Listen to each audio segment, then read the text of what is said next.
एक दिन शाम का समय, प्रदोष का दिन, प्रदोष काल, भगवान देव अधिदेव महादेव माँ जगतजननी पार्वती जी के साथ में भ्रमण कर। देखिए, अगर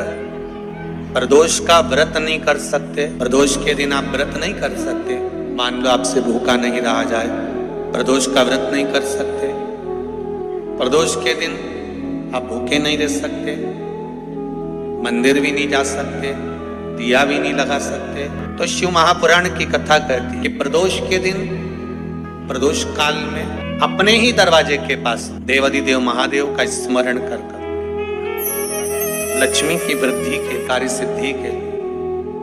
संपदा को प्राप्त करने के लिए आप अपने ही दरवाजे के पास में एक दीप लगा सकते। कौन से दिन? प्रदोष। उससे 1000 गुना शिवलिंग में बल की प्राप्ति होती है।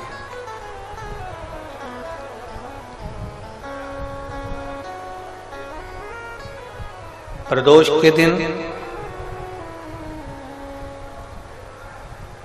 यदि आपको कहीं से शमी पत्र मिल जाए, प्रदोष के दिन यदि कहीं से आपको शमी पत्र मिल जाए और प्रदोष काल में, प्रदोष का जो समय होता है, शाम का जो समय होता है प्रदोष काल, 4 प्रदोष 5 प्रदोष आप कर देखिएगा कि आपका कोई काम है, कोई नौकरी के लिए आप अप्लाई कर रहे हैं, कोई समस्या बड़ी विकट आ गई है, कोई तकलीफ, बड़ा गला पकड़ रहा है बेटा, कोई तकलीफ विकट आ गई है, कोई समस्या विकट आ गई है, प्रदोष के प्रदोष काल में अगर एक शमी पत्र भी आप घर के शिवलिंग को, अब ये करने के लिए आपको मंदिर पे शिवलिंग नहीं जाना, अपने घर में जो शिवलिंग, चाहे वो स्फटिक का हो, पारद का हो, कंकर शंकर का हो, लकड़ी का हो, जो शिवलिंग तुम्हारे घर में, कांच का हो, चाहे वो नर्मदा के कंकर का हो, नर्मदेश्वर हो, पाषाण का हो, जो शिवलिंग, चांदी का हो, सोने का हो, तांबे का हो, पीतल का हो, जो शिवलिंग तुम्हारे,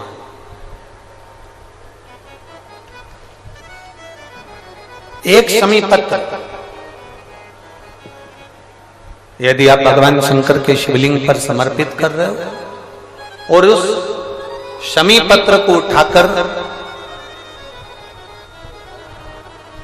रात्रि को 9:15 की जो एक मुहूर्त होता है, एक समय होता है, जिस समय पर हम अपने मन की बात भगवान शंकर को कहते हैं, पूर्व में भी इसका वर्णन हम कर चुके हैं कथाओं में। उस 9:15 पर वो शमी पत्र को उठाकर एक कागज में, एक कटोरी में उसको रखते थे। 4 या 5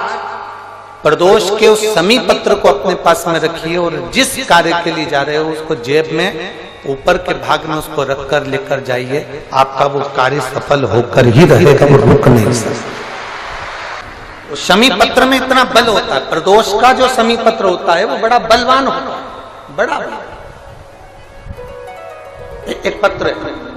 2 चीजें बड़ा स्मरण में रखिएगा। एक, वैशाख महीने में मट्टी के पात्र का जल, जब वैशाख का महीना आए ना, जितने यहां बैठे और जितने आस्था चैनल पर सुन रहे और जितने फेसबुक यूट्यूब पर कथा श्रवण कर रहे, जितने मोबाइलों पर देख रहे हैं, प्रयास करना,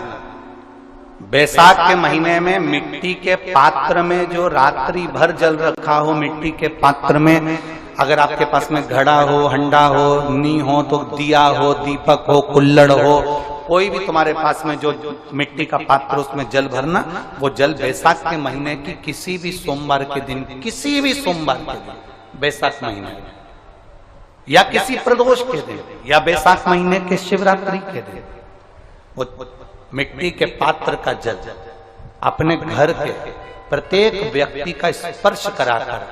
उस मिट्टी के पात्र के जल को तांबे के पात्र में डाल लीजिए और घर के प्रत्येक व्यक्ति का स्पर्श करा लीजिए। और शंकर भगवान पर कुंदकेश्वर महादेव के नाम से समर्पित करिए। कुंदकेश्वर महादेव। कभी जीवन में पीछे पलट कर देखने की जरूरत नहीं पड़ेगी, आप उन्नति की सीढ़ी की ओर बढ़ते चले जाओ। किसी भी प्रदोष के दिन, प्रदोष काल में एक बार लगा दे, उसके बाद में अपनी कामना कर कर बेलपत्री। एक छोटा सा उपाय अवश्य करिएगा। अगर बच्चे कोई एग्जाम में बैठ रहे हैं या कंपटीशन एग्जाम है या नौकरी के लिए अप्लाई कर रहे हो, मान लो 4-6 महीने से बैठे हो, 8 महीने से बैठे हो, सर्विस नहीं है, नौकरी नहीं है, तो एक छोटा सा उपाय अवश्य करिएगा शिव महापुराण का। महाराज बेलपत्री के पेड़ के नीचे विराजमान होकर, बेलपत्री के पेड़ के नीचे जिसको नौकरी के लिए या एग्जाम में बैठ रहा है वो जल चढ़ाए, बेलपत्री के पेड़ के नीचे थोड़ा सा दूध चढ़ाए, फिर जल चढ़ाए और अपने राइट भाग में घी का दिया और अपने लेफ्ट भाग में तेल का दिया। किसी भी प्रदोष के दिन, प्रदोष काल में एक बार लगा दे, उसके बाद में अपनी कामना कर कर बेलपत्री के पेड़ के नीचे धोख लगाकर प्रणाम कर कर आ जाए और चले जाए इंटरव्यू के लिए, बाबा उत्तीर्ण करा ही देगा, नौकरी दिलाए। जिस दिन रविवार की प्रदोष पड़े उस दिन एक लाल वस्त्र में पीली सरसों रखकर और उसके अंतर्गत कुछ भी एक, या तो बमूल का कांटा ना मिले तो गुलाब का कांटा ही उसके अंतर्गत रख लीजिए। और मान लो कोई काम ऐसा है कि उसमें पैसा तुम्हारा आ ही नहीं रहा, बहुत घाटे पर घाटा जा रहा है, नुकसान बहुत हो रहा है और कोई काम हो ही नहीं रहा, तो महाराज जिस दिन रविवार की प्रदोष पड़े उस दिन एक लाल वस्त्र में पीली सरसों रखकर और उसके अंतर्गत कुछ भी एक, या तो बमूल का कांटा ना मिले तो गुलाब का कांटा ही उसके अंतर्गत रख लीजिए और उसको शिव मंदिर का स्मरण कराकर शंकर भगवान का नाम लेकर रू भैरव, कौन सा भैरव है उसकी भी कथा भी आने वाली है। ये दारुक नाम के राक्षस का संहार करने के लिए जब माता अवतार लेगी तब शंकर भगवान बच्चे का रूप रखकर रोएंगे, तो शिव जी का एक नाम होगा रू भैरव। ये भैरव कहां पर रहता है, तो कहा ये शमशान में रहता है। कहां रहता है ये भैरव? शंकर का जो एक अवतार है रू भैरव, ये भैरव अवतार शमशान में रहता है। तो इस भैरव का काम क्या है, तो कहा शमशान में, शमशान की जो अग्नि होती है भले की ली लकड़ी रहे, भले उसमें कोई पदार्थ डाले ना डाले,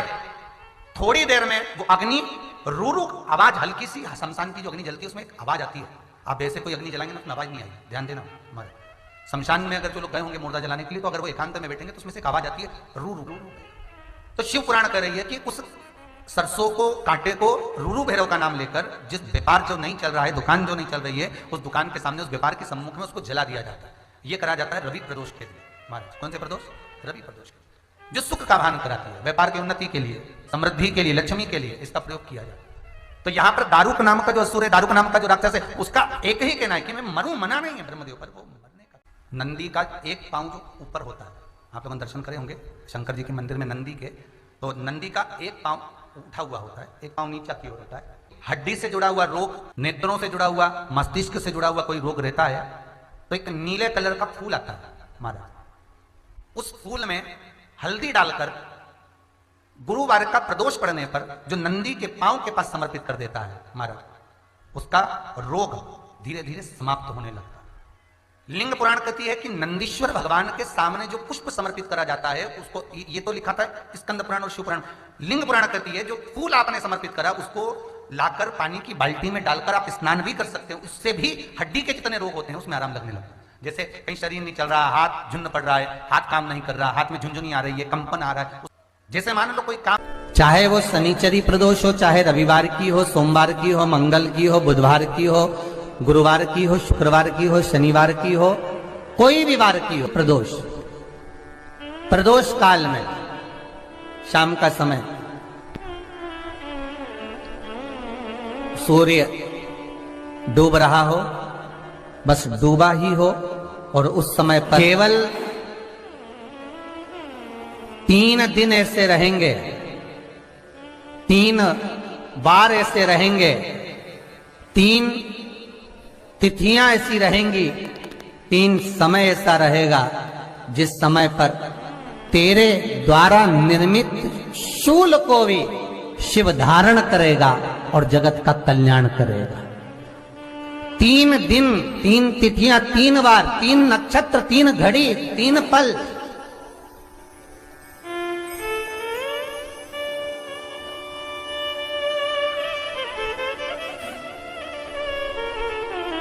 जिसमें बाबा शूल भी धारण करते हैं,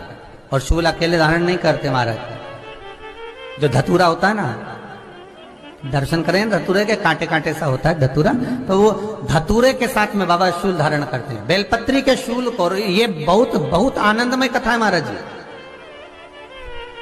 जिसके जीवन में हमेशा कांटे ही मिले हैं। बेटी बड़ी हुई तो घर में मायके में दुख देखा, और मायके से गई ससुराल में तो ससुराल में दुख देखा। ससुराल में भी दुख देखने के बाद में भी पति को बहुत कुछ काम खुलवाया, बहुत धंधे खुलवाए, नौकरी लगवाई, पर वो पति बार बार छोड़ कर आ गया, बार बार तकलीफ भोग रहा है, बार बार कष्ट भोग रहा है। फिर थोड़े दिन काम करता है, थोड़े दिन छूट जाता है, फिर व्यापार में बढ़ता है, फिर छूट जाता है, फिर कोई दुकान खुलवाई, थोड़े दिन अच्छी चली, फिर वापस वहीं घर पर आकर बैठ गया। अर्थात उसके जीवन में वो शूलता चल रही है।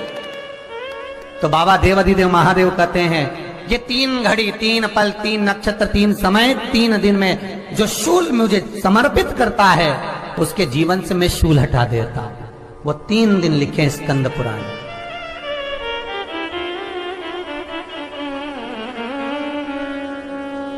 महाराज, बैसाख महीने में जो प्रदोष आती है,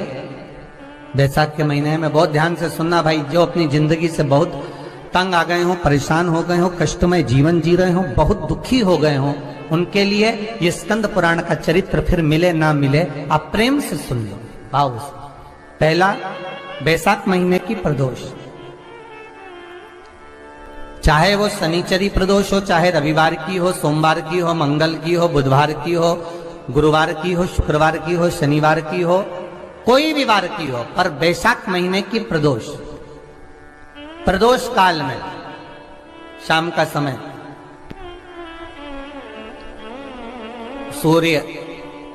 डूब रहा हो, बस डूबा ही हो, और उस समय पर सूर्य के डूबन के तुरंत बाद बाबा को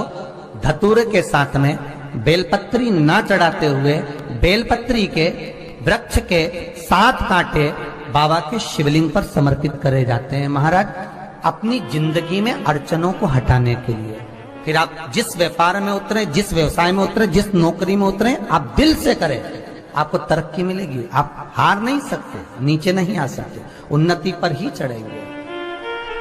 एक वैशाख मास की प्रदोष। दूसरा, शिवरात्रि के दिन मध्याह्न का समय महाराज, जो बड़ी शिवरात्रि होती है माघ की, बड़ी शिवरात्रि के अंतर्गत मध्याह्न का समय, दोपहर के ठीक 12 बजे, चाहे फिर वो कोई भी दिन हो महाराज, शिवरात्रि जिस दिन पड़ रही हो,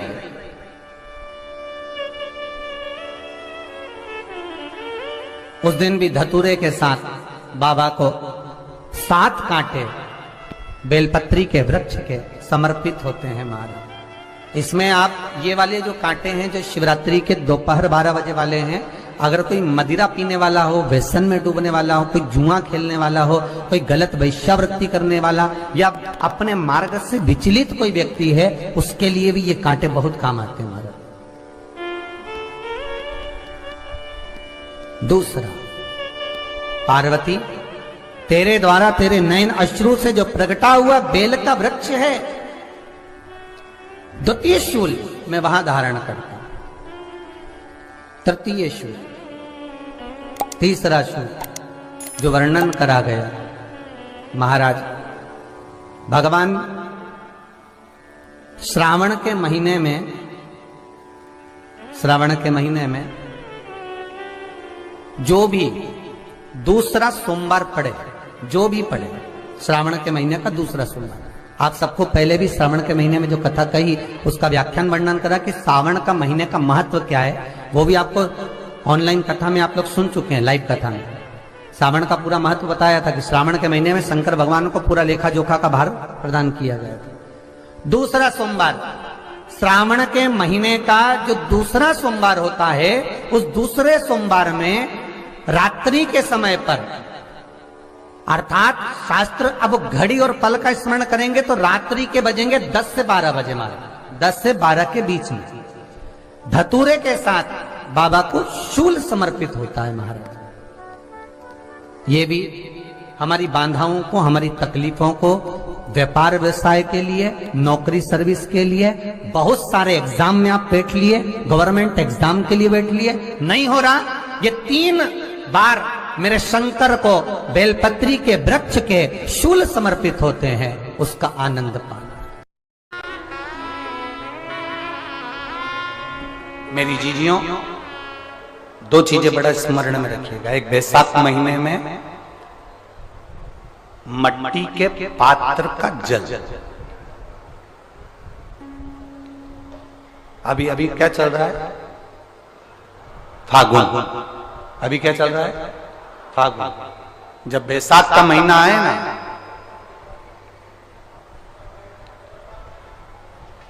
जितने यहां बैठे और जितने आस्था चैनल पर सुन रहे